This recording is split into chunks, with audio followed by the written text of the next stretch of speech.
It's the Eagle Forum with your host, Gary Shorman. Hi everyone, I'm Gary Shorman and this is the Forum on Eagle Television. Good to have you watching. Our program is brought to you by Hayes Med.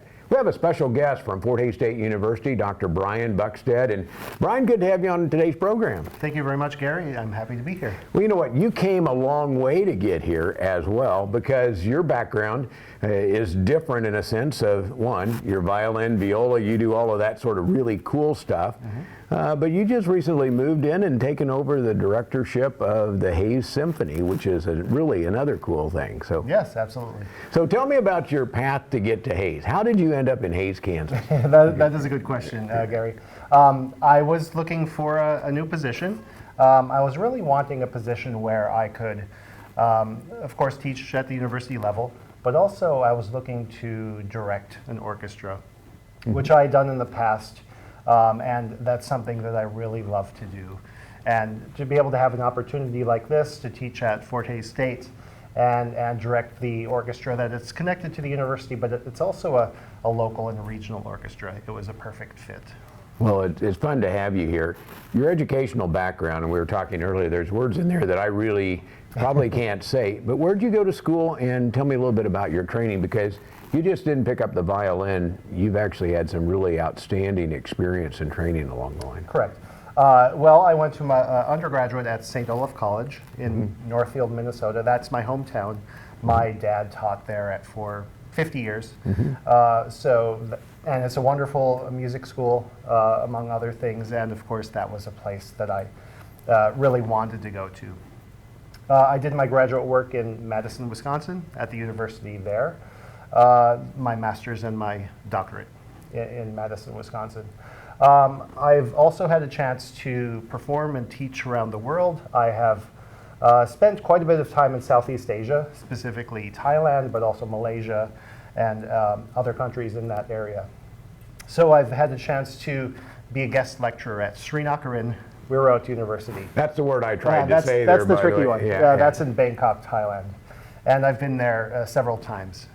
So what causes you to go overseas? I mean, how did that all transpire where you get the opportunity to go overseas and do your training? Well, it started when I was just really young. My family was lucky enough to be able to travel.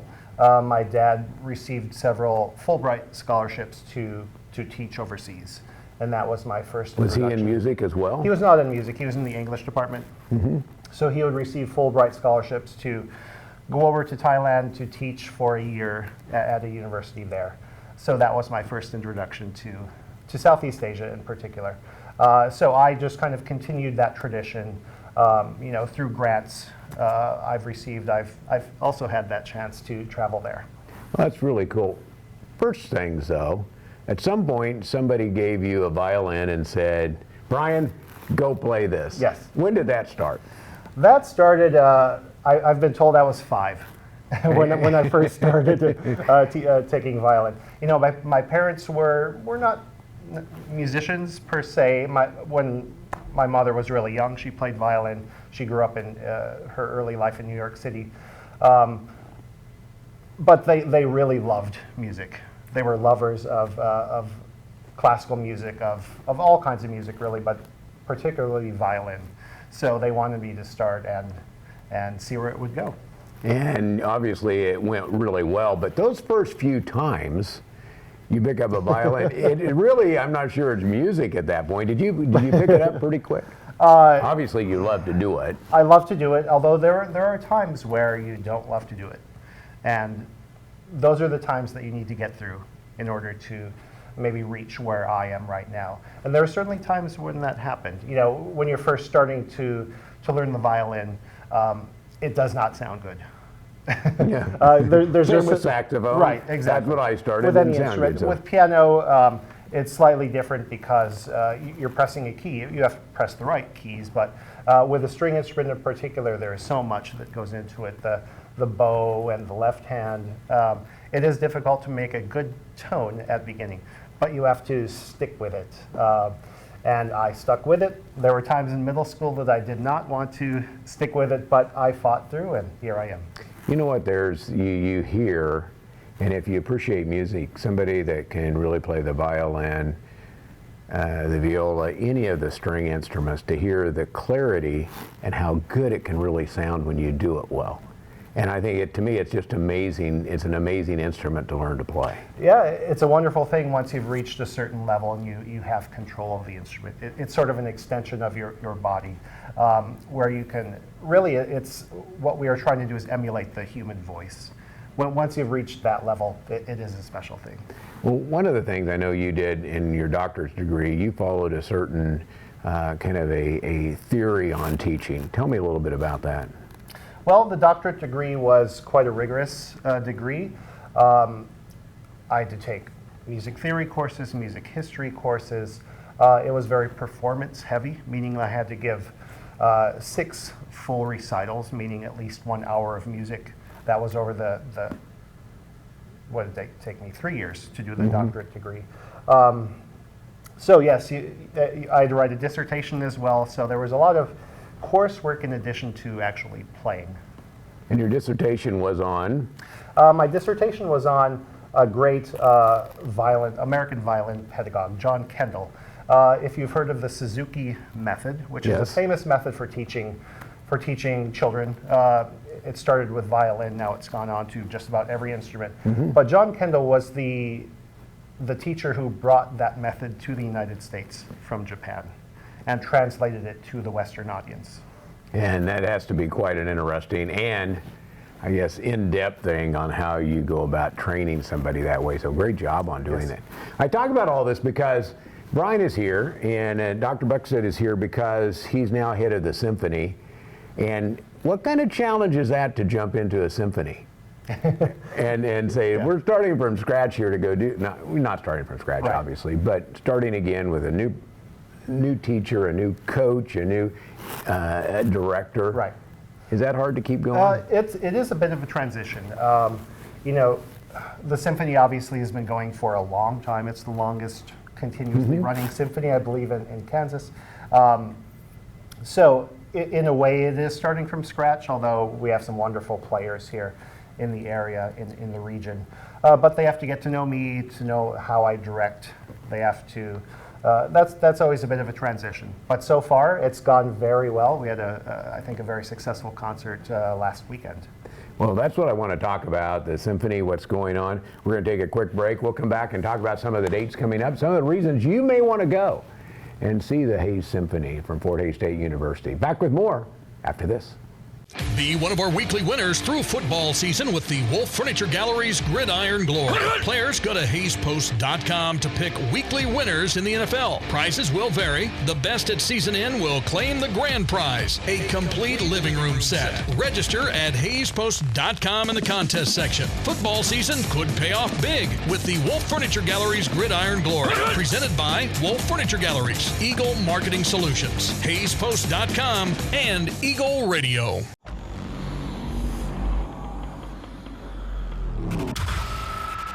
Is someone in here with us? Ghost Hunters is back with a new team, better tech, and more answers. This is my favorite part of the night. We had to flee our home. I've been doing this for 30 years. I've chased the truth. Only with the truth can I truly help someone. Whoa! Ghost Hunters returns Wednesdays at 9 on A&E.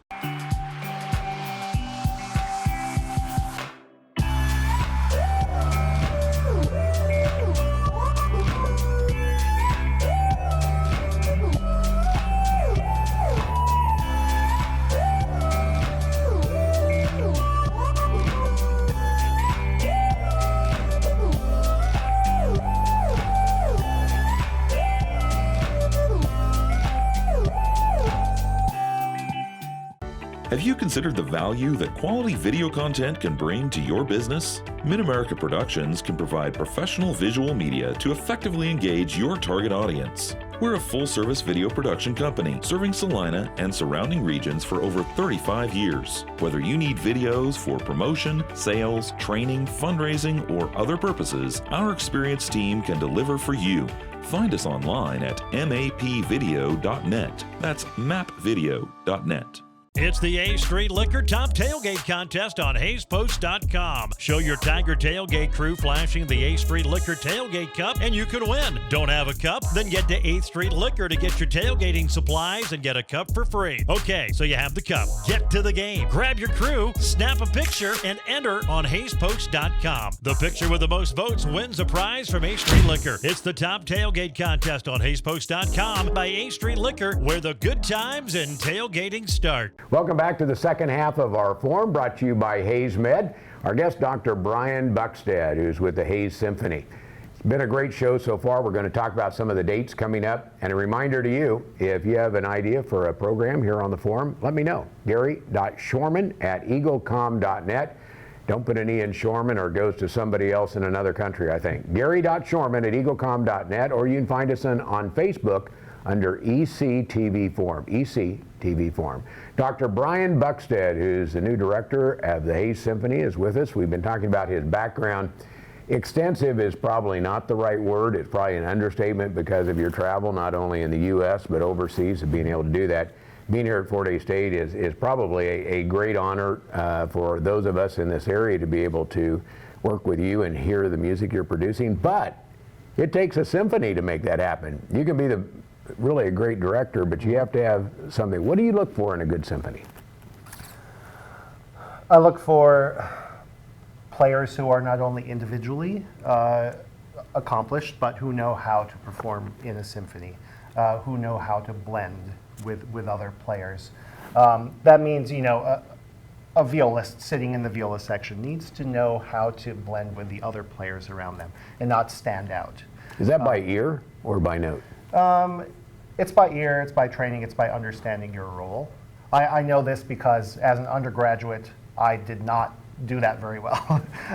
My director at St. Olaf College, Stephen Amundsen, a couple times after rehearsal, he would come up to me and say, Brian, you're playing a little bit too loud. You need to back off a little bit. So I say all of this from experience. And so you look for a group that gets together. What have you found in Hayes? Because again, you mentioned the longest running orchestra in the state of Kansas. What is it going to take to get to where you feel like everything's working together? Well, I think everything actually is working quite well together. What we really need to do is build the orchestra to get more players.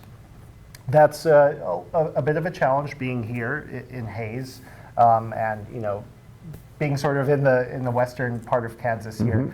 You have to go out and recruit and find musicians and look in high schools and try to get additional musicians. So that's the one thing that I think will really help this orchestra and its sound and in its performance, just building it. Well, it sounds fun because, I've never played a violin. I'd love to play in a symphony, but it would take me a few years, and you don't need a saxophone, right? Well, it depends on what we play. Okay. Sometimes we may need a saxophone. Well, it's probably not me. I can tell you a few other people that may work there, but it takes the right people to do that. And you have a couple events coming up I want to talk about. One of them later on this month. What's that event about? Yes, it is our annual children's/Halloween concert. I believe this is the fourth year that this has gone on. This year it is a special performance called Beethoven Lives Upstairs. It's a wonderful family, children's family performance. It's a staged show, meaning that we have two actors accompanied by the orchestra. So it's a show that is free. It's free for families, free for kids. Sunday, October 27th at 2:30 in Beach Schmidt Performing Arts Center. There are also many pre-concert activities for kids that will be going on, and I can talk about that in a little bit. But everyone is invited to come in costumes for this performance, since it is so close to Halloween. Now, Beethoven Lives Upstairs is a very well-known show that orchestras put on. It was originally an audio recording. I believe it was turned into a book. Then it was made into a film. Finally, it was turned into this live show. So basically, it's a little bit less than an hour. So it's very appropriate for kids who don't have long attention spans. It's a story in which we meet this boy named Christoph, who's living in Vienna around the year 1826, 1827. His father he's recently lost his father. So his family needs to take in a boarder to help pay for expenses. So they through a series of events, they get this new guest living in their upstairs. That guest happens to be Beethoven, who is infamous for his demeanor, for his crankiness, for his people called him a madman. So we get to learn about Beethoven through the eyes of this boy, and the boy doesn't know quite what to think of him, but through the story they start to bond and form a friendship. Sounds like a fun event, and there's more to it, isn't there? There's like, hey, people can wear their costumes. People can wear their costumes. They have some pre-party or pre-music. Yes, let me go through a Tell few me of what goes on there. The pre-concert activities. I wrote them down so I don't forget. There's going to be a Halloween parade. Again, wear your costumes for that. Good. There's Is going that to be for kids or adults too? I would say both. Both. Yes, okay. absolutely. There you go. Get your costume. Okay. There's going to be a story time connected to the Hayes Public Library. There's going to be a drumming circle, so kids can go there and try their drums. Yeah. There's going to be an instrument petting zoo. So if kids are interested in playing a trombone or bowing a cello or a violin, they can do that. There's an arts and crafts project. The first 300 kids will get a free trick or treat bag. Very cool. So make sure you show up early. Now, new for this year, we're going to have group lessons on both violin and cello. You need to pre-register for this. You can go to hayessymphony.org to do that. But this is for grade 2 or higher. So we'll have about a 20-minute group lesson on violin or cello. Again, that sounds fun. Pre-register for that. That sounds like fun. And there will be a hands-on science activity on how we hear music, which is, I think, very appropriate for this concert since hearing is so connected to Beethoven, Beethoven being deaf most of his life. Well, let's take a look. If you look at your calendar right now, it's the 27th, correct? It is the 27th, 2:30 p.m. Beach Schmidt. The pre-concert activities begin at 1:30. Okay, so 1:30 on that. Is that a Sunday afternoon? That is Sunday afternoon. Sunday afternoon. Get that on your calendar. Bring your kids, your grandkids out. Let them have a chance to play a part of it and hear some wonderful music as well. And do that. So put that on your calendar, October 27th. Now, you have some other concerts coming up yet this year. We do. And just give me a quick rundown of those, and we'll be talking about those as well. Sure. If you have some of those coming up and like to talk about what they are and kind of just a brief overview of each one of them. In December, we have our Cathedral concert. That is on December 8th, where we will perform with choir, several pieces with choir, and that is in Victoria, in the Cathedral there. Beautiful. Beautiful venue.